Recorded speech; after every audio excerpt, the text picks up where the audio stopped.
Keep your radio dial right here. You're locked into the hottest news station on the planet. Hot 702.5 in FM sound. Blazing today's hip-hop, R&B, and pop music. Keeping your radio on fire. Bringing you the hottest, realest, riskiest talk shows live 24/7 on hot7025fm.com.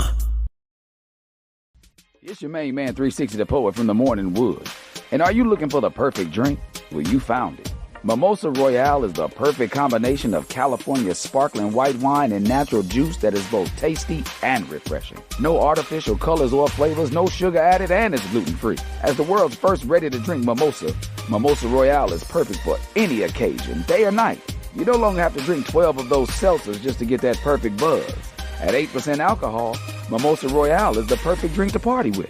Offered in a variety of flavors and sizes, you are bound to find a Mimosa Royale that you'll love. We have berry, mango, apple, and orange, with more flavors to come. Mimosa Royale is the most award-winning flavored wine that serves in bottles or cans. You can find them online at drinkmimosa.com or find them at your local liquor store. Ask for it by name. Mimosa Royale. Hey y'all, it's your girl Cheryl Underwood, and you're tuned into the hottest news station on the planet, Hot 702.5. Hi. Hey. What's up? All your favorite artists. Check it out. Say my name. DJ Khaled. This is Mila J. Bruno Mars. On hot7025fm.com. Tune in now on hot7025fm.com. Yo, it's Tavon Greatness Patterson. Want to listen to Hot 7025 on the go? Download the Hot 702.5 app on the Apple Store or Google Play Store if you got an Android like me. Let's get it.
You guys are tuned in right now on hot7025fm.com. I am fine as Carrice, and man, we have a Hotlyte here in the building today, and I'm super duper excited. You know, I kind of was low-key involved just a little bit, so I need to know more. We need to, go and definitely show up. But listen, I got some of the crew from Abandon here in the building, and we're going to go ahead and get right into it because it's time. It's time. Okay, listen, we have the world famous Abel and Cameron in the building here today. How y'all feeling? We're feeling very world famous. Thank you very much. Are. Appreciate that. Yeah. Most definitely famous. Okay, I really, really like that. So we're here, and you guys were acting like you're nervous in the back. What is going on here? Okay. I mean, we're actors, and now you're asking us to be ourselves. How dare you? Yeah. It's just my job, you know what I mean? Right. We definitely and you're really good at this. Oh, well, you know what? I do what I can. Yeah. I try. I should have actually went for a part. Yes. I don't know why I didn't. Yeah, you should have come Why come didn't audition. I? Why didn't you? I do have some theater experience. Okay. In college. Theater. Uh-huh. Okay. And, I think I could have made it happen, but, next go around. It's fine. There's a UNLV representative in the show. Come all the way up. There's a UNLV representative in the show. It's fine. Okay, good. You know what? Good. I graduated the whole theater degree and everything. Did you? Yep. So how long were you, part of that theater team club? 3 years. I got there in 2016 and left 2019. How'd you feel about that? It was a ride because I only had high school acting experience, and I was off the game for a long time. I went down a different career path, got a whole different other degree from CSN, and was trying to be a sociology teacher when I got to UNLV. But I messed around and got into a play instead. And now you're naked in the play. I love it. Okay, it's good transition. The naked in the play wasn't for another year. Oh, right. Okay. Wait, so what? But were you naked in something else? Never mind. You know what? Go ahead. Listen, Abel, now, you were going to say now. something. Yeah, I want to know. I want to know when the acting bug bit you. Bit me? I mean, it bit me in high school by accident because I was in a film studies class with my teacher, Joy Domain, who lives in California now. I miss her. And I was failing that class so miserably, and she offered some extra credit, and I was just trying to push boxes around. What type of extra? Never mind. Yeah, hold on now. He was pushing boxes, he said. I was trying to, but then she's like, no, I want you on the stage. And everybody was like, no, everybody join the stage. And it was Little Abner, my first musical. And I was stuck with it for many years. And then I was like, okay, I need to find a real job. And then I came to UNLV, and things shifted and changed, and I'm back. Yeah, I like that for you. Yeah. Yeah. Well, good. Well, welcome back to the club. How about that? Even though I'm not really in the club, but kind of. I'm in the club. I kind of was in the. I kind of been in the club since high school. You know what? This voiceover. We're in the club. This is performance. Improv voiceover. That's what this is. I definitely have several characters. So, but you know what? So the first thing that I did when I was in theater, I did a monologue, Color Purple, and I killed it, actually. I killed it, okay? I just wanted you guys to know, in case. I believe it. Yeah. Do you remember yours? The first monologue I did? Or yes. The first monologue I did to audition, I auditioned for the program as Puck from Midsummer Night's Dream and Youngblood from August Wilson's Jitney.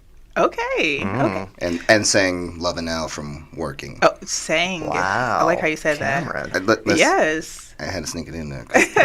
That's the full. Okay. Well, when thing. People say they can sing. No. Yeah. All right. I'm gonna get you through. we gonna figure it out together. Hey, well, how did you get into theater? Theater? Yes. I was just such a dramatic boy. Okay. I don't quite remember when it was. I think it was always there, but I do remember I quit the choir club in 5th grade and was and then the teachers came and they sat down with me and negotiated with me to audition for The Sound of Music. And I said, I'm all in 5th grade, and I'm like, I'm not going to do it. I'm not going to do it. And they're like, well, what if you do it first? And I was like, fine, I'll do it first. And I remember going into the room, and there were a bunch of other people auditioning, and I sang A Whole New World from Aladdin. Nice. Sorry, that's my favorite Disney movie. He said sing too. I did, Cameron. All right. You and me right now. Yeah. All right, who's Jasmine? I'll be Jasmine, don't matter. Yeah, all right. And then and then I think it was from there, and I've just always been a part of me. Except for college, I was terrified of it. I didn't want to be on stage in college. Why? Was that because it judgment? No, not judgment. It was just all my friends were taking it really seriously, and I was just having fun with it. Got it. And so I went behind the scenes and I started writing. And then this was in New Mexico, and then the film industry came to New Mexico, like Breaking Bad. I PA'd on Breaking Bad. That was one of my first jobs. Nice. That was really cool. And then I would just look at the actors and be like, oh yeah, they're human beings, you know?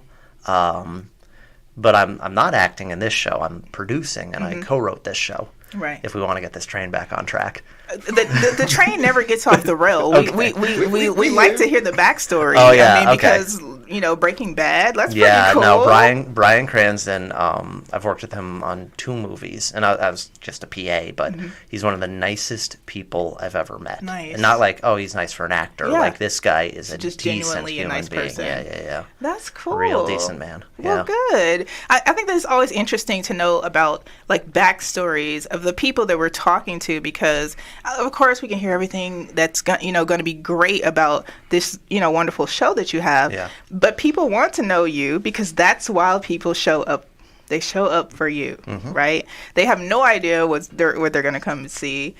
So it's important, for all of us to, say, hey, this is who I am. This is why you should come, because I'm me. And I think that it's cool to kind of learn some, great things about both of you. That's super cool. So, yeah. Abandon. Yeah. So did you just, have like a brainstorm with a couple of people and say, hey, this is what we need to do? Or did you already have something written and you're like, you know what, I kind of want to make this into something else? Abel, what did that look like for you? Yeah. So the seed of this was really 20 years ago. The director, her name is Jana Weimer. She co-created a show in Los Angeles called Urban Death. Okay. And this is like a horror, it's a show, but it's unlike anything you've ever seen, right? Like the lights go on, you see something fucked up. The lights go off. The lights go on, you see something fucked up. And there's no plot. It could be anything. Sorry, I just spit a little. No, you're good. We didn't even know. It means I'm talking. And so it's just these vignettes, these flashes, right? Funny, weird, stupid, ridiculous, gross, anything. And she'd been doing this for 10 years in LA. And then I saw it. And it was like getting struck by lightning. Yeah. I just had never seen anything like this. I didn't know you were allowed to behave like that on stage. So I started getting involved with the theater. Excuse me. That's good radio right there, right? I started getting involved with the theater, and I had been doing like immersive theater, so stuff you can walk through. And I just kept saying to her and the other co-creator of the show, Zombie Joe's Underground, is the name of the theater. There is a Zombie Joe. If you go to Zombie Joe's Underground, you will know exactly who he is. Okay. He's very distinctive, and I love him very much, and he's one of my mentors. I just kept saying like if you put like a maze in front of your show, you're going to attract an audience who won't go see something called a play, but will line up down the block for a haunted house. And they listened to me, and I really appreciate that. Yeah. So in 2013, we did the first Urban Death Tour of Terror, and that began my professional relationship with Jana, and we just kept doing shows for years, and Tour of Terror was very successful for the theater. In 2018, we went to the Edinburgh Fringe Festival, which was really my first time producing. Like, I had to, find the venue, find the house that we were going to stay in, help raise money, just like everything, all the jobs that no one wants to do, right? Right. And we went to this major theater festival, which is like, Edinburgh, the city, looks like Harry Potter, like straight up Harry Potter. And then the festival is this massive festival. What we were told is it's the third largest gathering of humans in the world. Number 1 is the Summer Olympics. Number 2 is the World Cup. And number 3 is Edinburgh. Interesting. During the month of August. And what you're told is, look, like, you're going to have fun, but you're competing with thousands of other shows. So just don't expect a large audience. Just you're there to have fun. But no one else was wandering up and down the streets dressed like zombies, passing out flyers. So we got a pretty large audience. We started selling out. We got really good reviews. We started getting recognized on the streets. It was incredible. So that was kind of this notion that, oh, this works. Like, we can take this out of this small theater in Los Angeles, and we can take it anywhere. And so then pandemic hit, a few years later, pandemic hit, and I guess Jana and I, Jana's former theater teacher, Bob Bullwinkle. He's very tall. He's 6'8", Bullwinkle. Bob Bullwinkle had also seen Urban Death and had just been telling her for years, like, I want to do something with you. I want to do something with you. So the three of us decided. Bob is so smooth. Yeah, he's smooth. He's a smooth operator. Super smooth. Smooth operator, charming. Yes. Very, very. He was a teacher for years.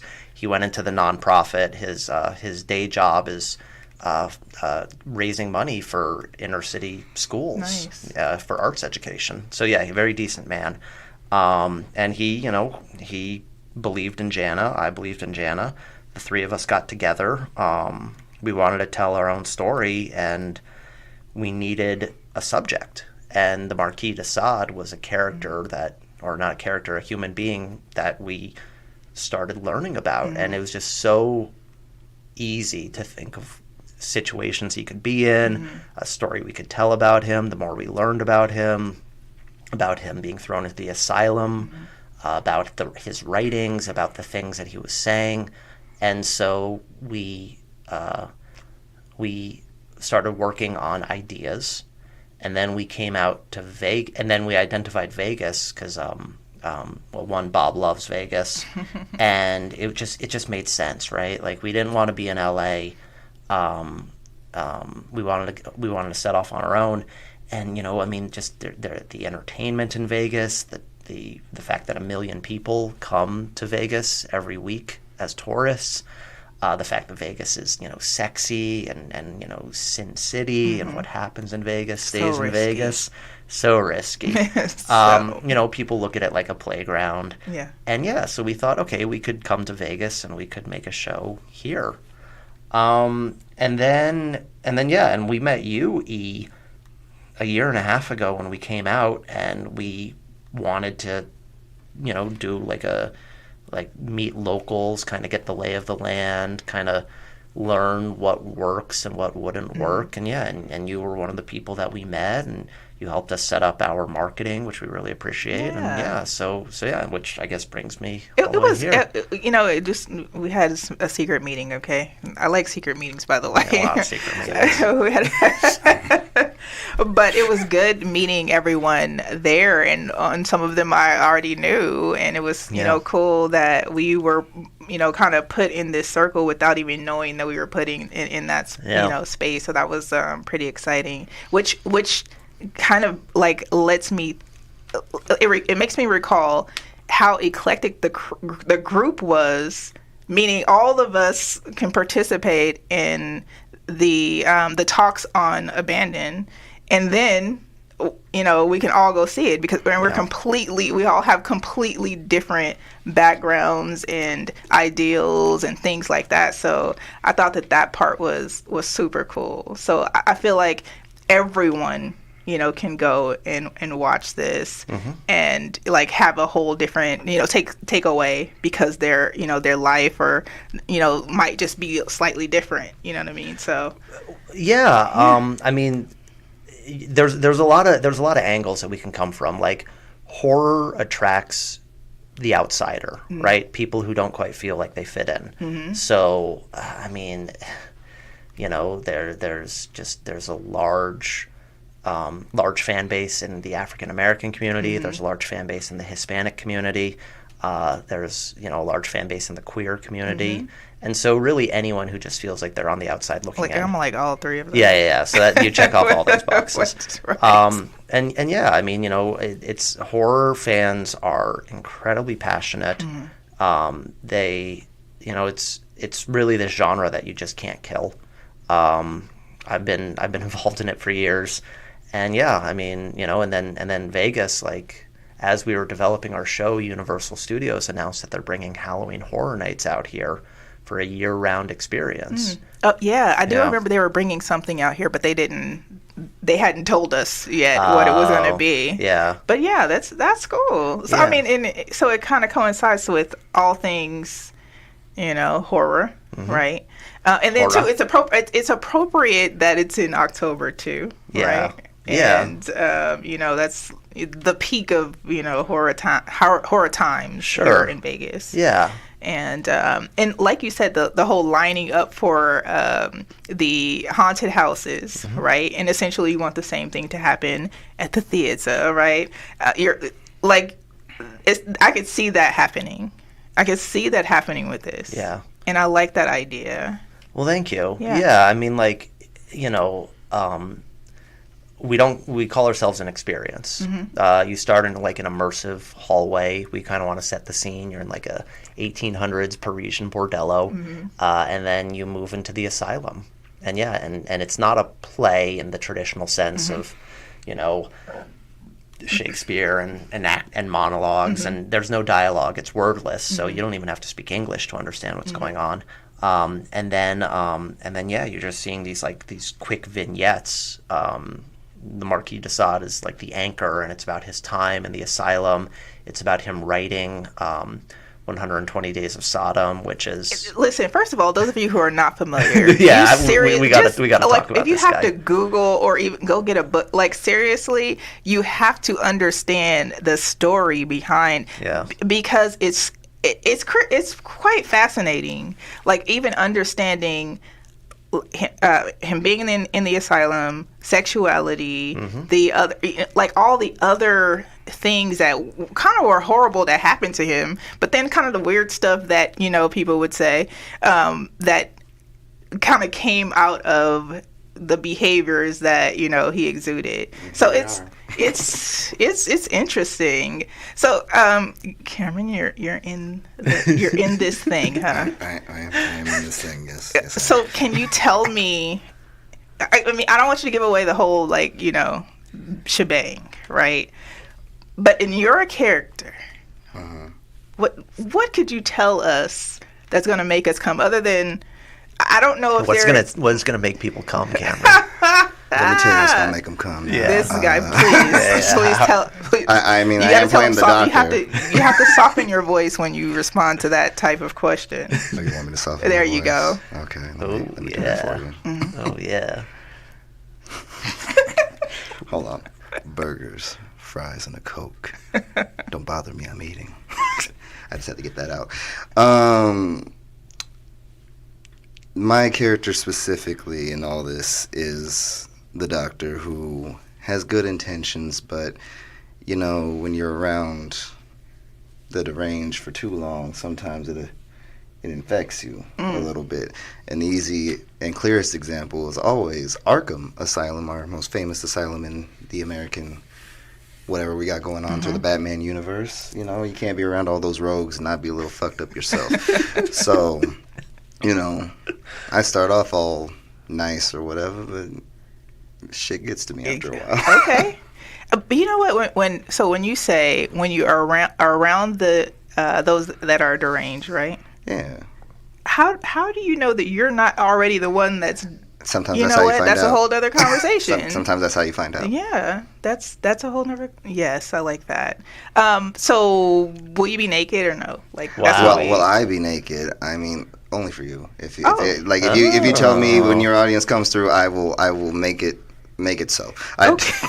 Just because you asked. But outside of that, you don't have to threaten us with a good time, okay? But no, I think I'm clothed. We haven't fully discussed it.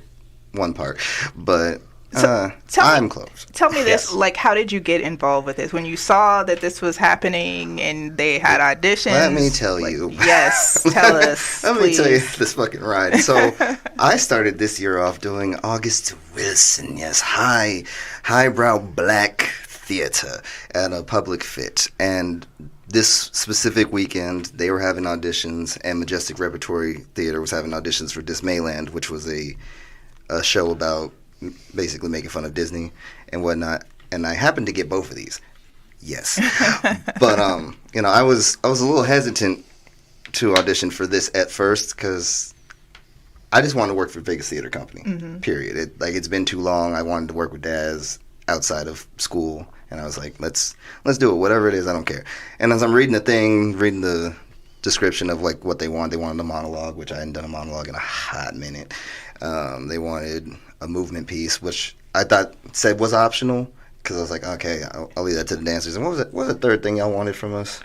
You wanted something else. Oh man, that was so long ago. they wanted a monster transformation. Something like that, right? Yeah. And I was like, okay, I can wing this, whatever. And then I get there, and I'm signing the audition form, and it says in bold print, you must be okay with spanking, spitting, this is starting listing off all sorts of rogue freak shit. I said, because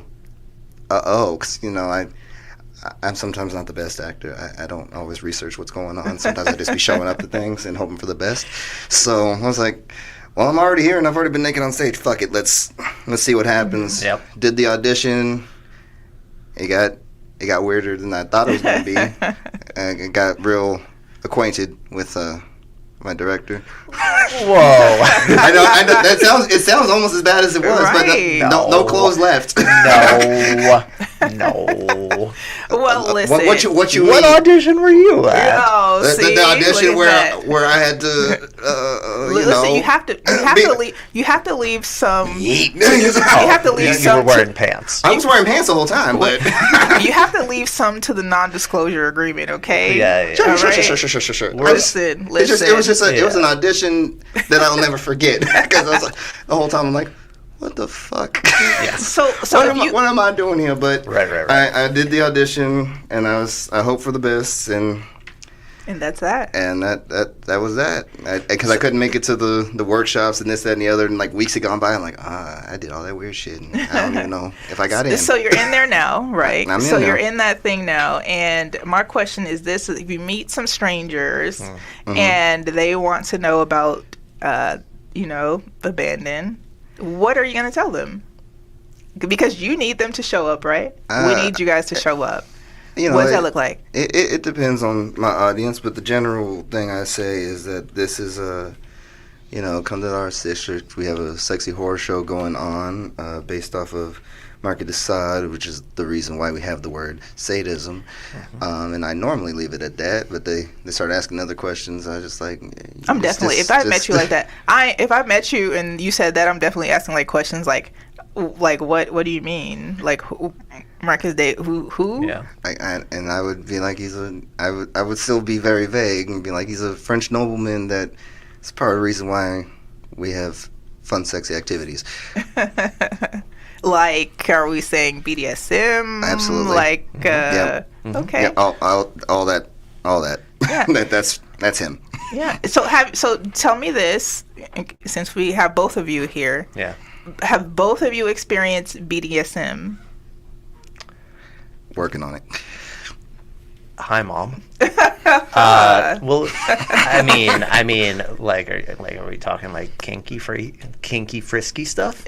We're saying, have you been in a situation? Yeah. Where? Yes.